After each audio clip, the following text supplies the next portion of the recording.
चुलबंद नदीपात्रात रेती चोरीच्या प्रयत्नात असलेल्या ट्रॅक्टरला पोलिसांनी पकडले। यात एका आरोपीच्या ताब्यातून 6,06,300 रुपयांचा मुद्देमाल जप्त करण्यात आला आहे।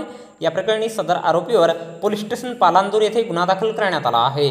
भंडारा जिल्ह्यातील पोलीस स्टेशन पालांदूर येथील पोलीस हवालदार चव्हाण हे दिनांक 16 ऑगस्ट रोजी पोलीस पथकासह पेट्रोलिंग करीत असताना चुलबंद नदीपात्रात ट्रॅक्टर क्रमांक MH36L 1763 चा चालक सुधीर खंडाईत वय 22 वर्षे राहणार पहाडी याला हात दाखवून थांबविण्याचा इशारा केला असता चालकाने त्याच्या ताब्यातील ट्रॅक्टर न थांबविता नदीपात्रात पडू लागल्याने पोलिसांनी त्याचा पाठलाग केला असता चालकाने रेतीची अवैध वाहतूक करून गुन्ह्याचा पुरावा नष्ट करण्याच्या उद्देशाने ट्रॉलीचा हायड्रोलिक उचलून अंदाजे 1 ब्रास रेती चुलबंद नदीपात्रात खाली पसरविल्याने सदर आरोपीविरुद्ध पोलीस स्टेशन पालांदूर येथे गुन्हा दाखल करण्यात आला आहे।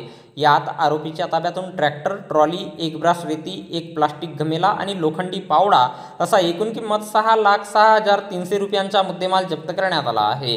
या घटनेचा पुढील तपास पोलीस हवालदार झलके हे करीत आहेत। तर याबद्दलची माहिती भंडारा पोलिसांच्या वतीने दिनांक 17 ऑगस्ट रोजी सायंकाळी 5:30 वाजता दरम्यान एका प्रसिद्धी पत्रकाच्या माध्यमातून देण्यात आली आहे।